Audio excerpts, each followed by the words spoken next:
নিয়োগ পরীক্ষার প্রশ্নপত্রের ছবি তুলে তা পাঠানো হতো বাইরে।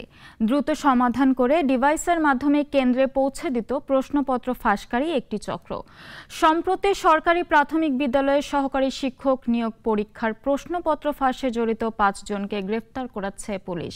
ফজলে রাব্বির প্রতিবেদন।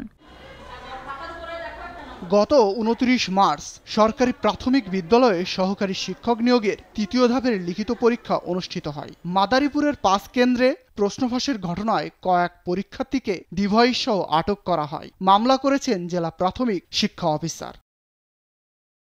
এরপর মূলত ছায়া তদন্তে নামেন ডিবির সাইবার বিভাগ। প্রশ্নফাঁস চক্রের 5 সদস্যকে গ্রেপ্তার করা হয়। বিকালে অতিরিক্ত পুলিশ কমিশনার হারুনুর রশিদ জানান, রীতিমতো অফিস খুলে মেধাবী শিক্ষার্থীদের নিয়ে প্রশ্নপত্র সমাধান করত তারা, আর এভাবেই পরীক্ষার্থীদের কাছ থেকে হাতিয়ে নিয়েছেন কোটি কোটি টাকা।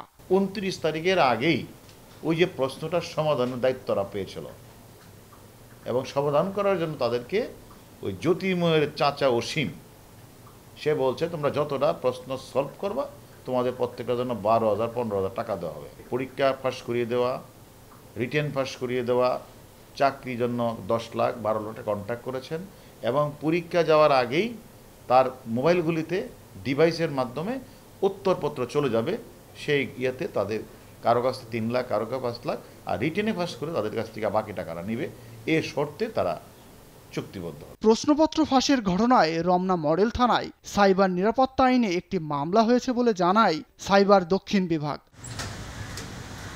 ফজলে রাব্বি, নাগরিক, ঢাকা।